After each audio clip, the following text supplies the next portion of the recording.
अब अग्निवीर भर्ती में एक फॉर्म पर 2 पद के लिए कर सकेंगे आवेदन। जय हिंद साथियों, मैं विकास पाल और आप सभी साथियों का विकास पाठशाला पे बहुत बहुत स्वागत है।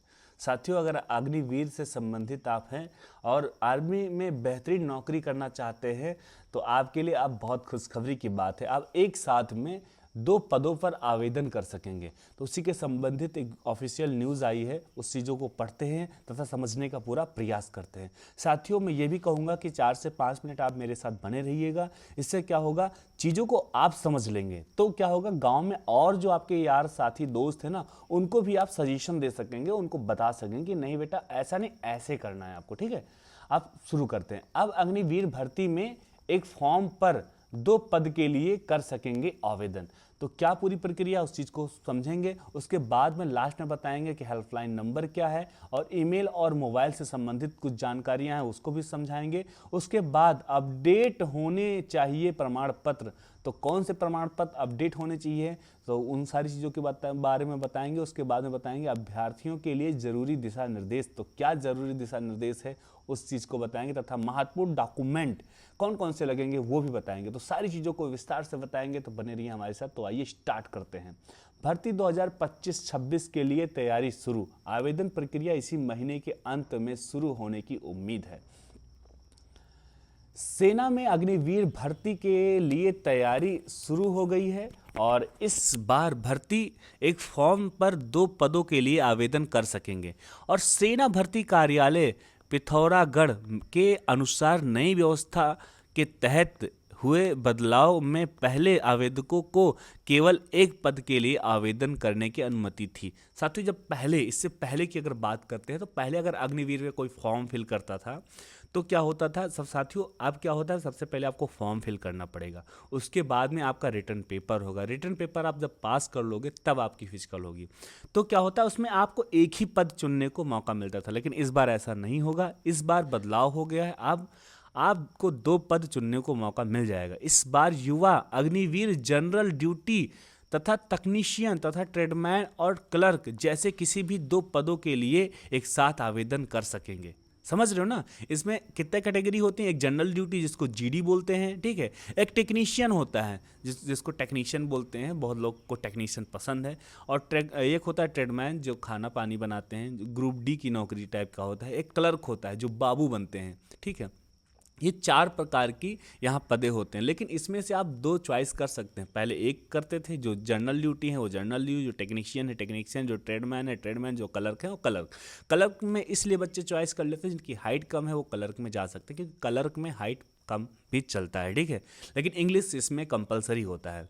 इंग्लिश आपको आनी चाहिए, क्योंकि इसमें पेपर जो होता है वो पेपर में 25 से 30 क्वेश्चन जो है इंग्लिश के आते हैं। ठीक है, हालांकि प्रत्येक पद के लिए अलग अलग लिखित परीक्षाएं देनी होंगी।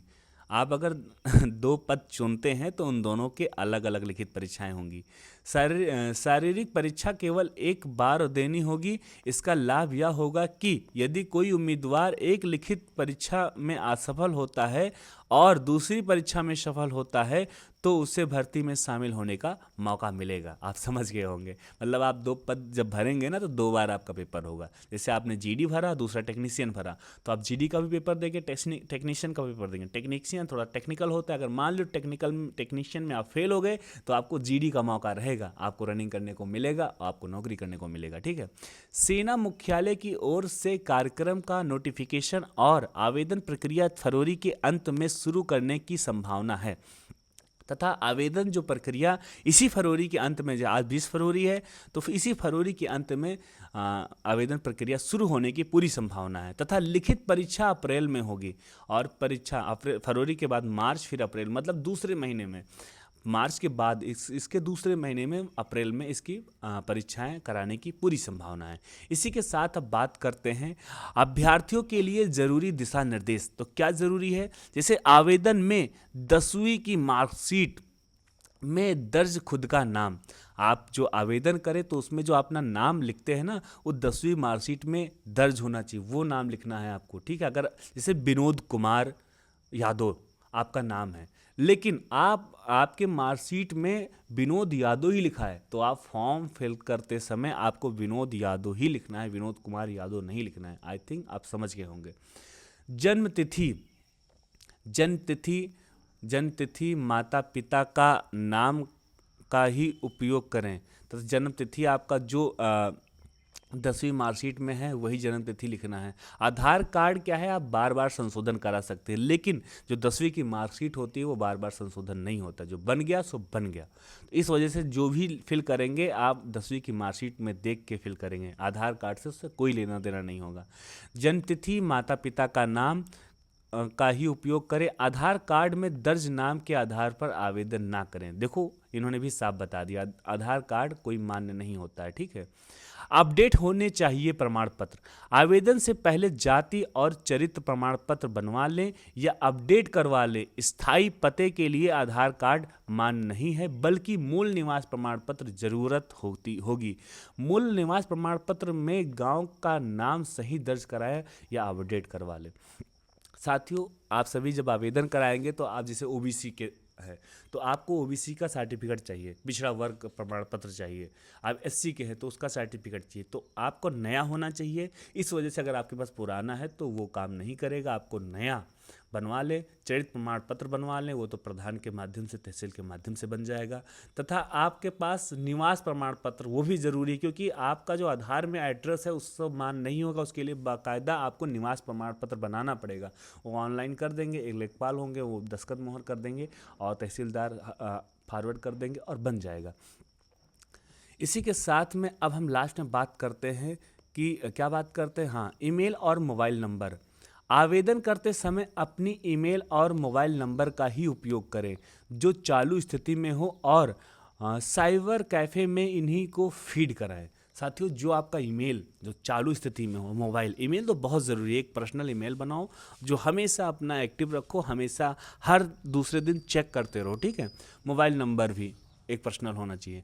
तो वही जो मोबाइल नंबर, जो ईमेल आईडी आप चलाते हैं, हमेशा यूज़ करते हैं, आपके हाथ में रहता है, उसी का इस्तेमाल करना है, उसी को साइबर कैफ़े वाले को बताना है, ठीक है।